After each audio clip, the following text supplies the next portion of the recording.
अस्सलाम वालेकुम, मैं हूं doctor Saadi Alvi and welcome to my channel.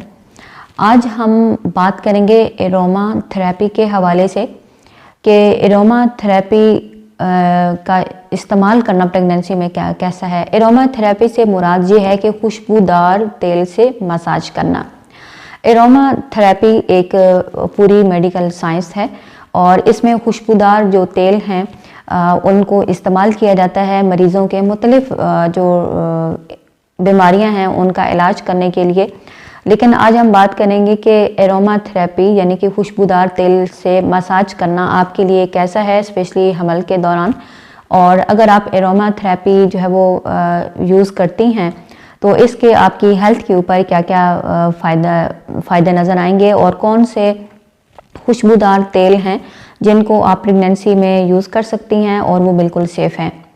Aroma therapy में ये होता है कि ऐसे खुशबूदार तेल यूज़ किए जाते हैं जिनकी खुशबू से आपका जो इलाज है वो होता है। एरोमा थेरेपी अगर आप प्रेगनेंसी में करेंगी तो आप अपने आप को रिलैक्स महसूस करती हैं, आपको नोज़िया, वॉमिटिंग और मतली और उल्टी की जो अलामत हैं वो कम होती हैं, नींद आपको अच्छे तरीके से आती है, आपकी जो टेंशन, डिप्रेशन है, अज़्तराब है, बेचैनी है ये कम होती है और इसके साथ ही आपके अंदर डिलीवरी के दर्द को बर्दाश्त करने की सलाहियत पैदा होती है और आप अपने आप को फ्रेश महसूस करती हैं। आपकी तबीयत में एक अच्छापन आता है, आपको हैप्पी जो है वो फील होता है और आप अपने आप को काफ़ी ज़्यादा जो है वो रिलैक्स फील करती हैं। इसके अलावा एरोमा थेरेपी में जो खुशबूदार तेल इस्तेमाल होते हैं, जब आप उनको सूंघती हैं तो उनके सूंघने से क्या होगा कि आपका माइंड भी फ्रेश होगा और आपका जो है वो थकावट काफ़ी कम होगी।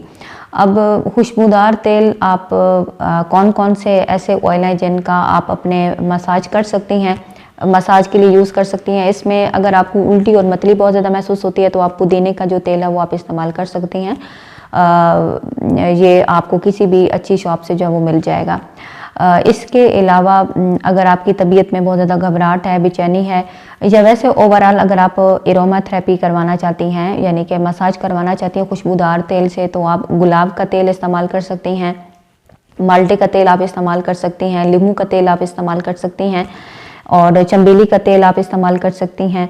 और भी कोई ऐसी खुशबूदार फूल जिसकी खुशबू आपको पसंद है आप वो तेल भी इस्तेमाल कर सकती हैं।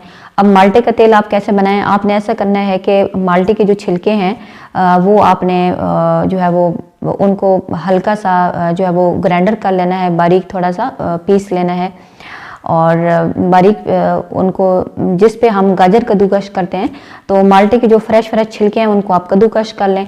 कद्दूकश आप जब आप करें तो उसको आपने क्या करना है कि नारियल का तेल आपने लेना है, नारियल के तेल पे आपने हल्की आंच पे उन छिलकों को पकाना है और जब आप देखें कि जो ऑयल है वो मल्टी कलर का हो गया तो उसको छान के तो ये आपके पास माल्टे का जो ऑयल है ये आपके पास आ जाएगा। तो सारी जो माल्टे की खुशबू है वो तेल में आ जाएगी।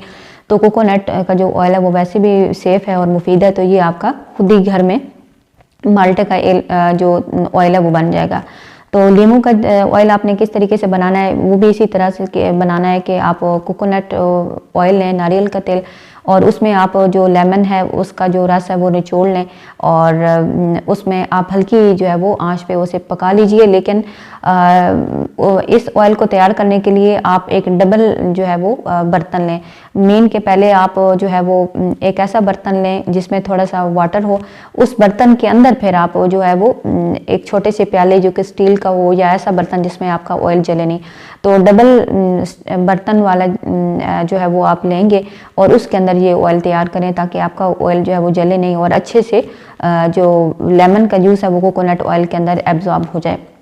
चमेली का जो तेल है तो उसे पकाने की ज़रूरत नहीं होती, सिंपली आपने चमेली के जो फूल हैं वो कोकोनट ऑयल के अंदर रख दें और ऊपर से पक्का ढक्कन बंद कर दें और धूप में रख दें। तो इस तरह फिर वो एक बहुत ही खूबसूरत चमेली की खुशबू वाला तेल बन जाएगा। अगर आपको मोतिये की खुशबू पसंद है तो इसी तरह आपने नारियल का तेल लेना है, उसमें मोतिये के फूल डाल के धूप पे रख लेने। तो जैसे जैसे फूल उस ऑयल के अंदर जाएंगे वैसे ही मोती खुशबू आ जाएगी। अगर गुलाब का अपने ऑयल बनाना है तो गुलाब की जो पत्तियां हैं उसे आप कोकोनट ऑयल के अंदर डाल दें और ढक्कन लगा के रख दें तो वो एक बहुत ही ज़बरदस्त आपका गुलाब का जो ऑयल है वो तैयार हो जाएगा। तो बाज़ार से भी मिलता है, लेकिन माल्टे का तेल, लेमन का तेल काफ़ी सारे एक्सपेंसिव है जो कि आम बंदे के लिए अफोर्ड करना मुश्किल है, तो ये आप खुद घर में तैयार कर सकती हैं।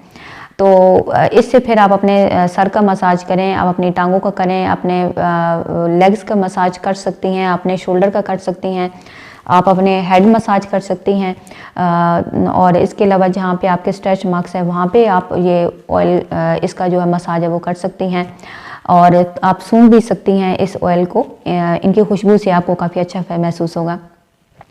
इसके अलावा कुछ ऐसे ऑयल हैं जो कि आपने इस्तेमाल नहीं करने, जैसे कि तुलसी, शाह बलूत और इसके अलावा थोजा एक दरख्त है उसका ऑयल, या कुछ ऐसे चीज़ें जिनकी खुशबू आपको पसंद नहीं है, वैसे तेल आप कभी भी यूज़ ना करें। तो एरोमा थेरेपी एक बहुत ही अच्छा ट्रीटमेंट है आपको रिलैक्स करने के लिए। तो खुशबूदार तेल से आप अपनी प्रेगनेंसी में मसाज कर सकती हैं। तो वीडियो कुछ ख़वातीन मुझसे कहती हैं कि आप वीडियो को थोड़ा जो है वो शॉर्ट बनाया करें, तो मेरा मकसद वीडियो को बनाने का ये होता है कि मैं आपकी हेल्प कर दूं। जैसे कि बाद में कुछ ख़वातीन ये सोच के परेशान होती हैं कि हम माल्टे का तेल कहाँ से लें, हम लीमू का तेल कहाँ से लें, या गुलाब का तेल कहाँ से लें। तो उन सब को बनाने का तरीका भी मैंने आपको बता दिया आपकी सहूलियत के लिए, ताकि हर ख़वातीन घर में अपने कम बजट में रह के तो आसानी से ये चीज़ें जो है वो बना सके। तो आई होप कि मेरी आज की वीडियो आपको अच्छी लगी होगी। वीडियो को आपने लाइक कर देना है, चैनल को भी आपने सब्सक्राइब कर लेना है ताकि मज़ीद इन्फॉर्मेटिव वीडियोज़ आप तक पहुँचती रहें। Thanks for watching.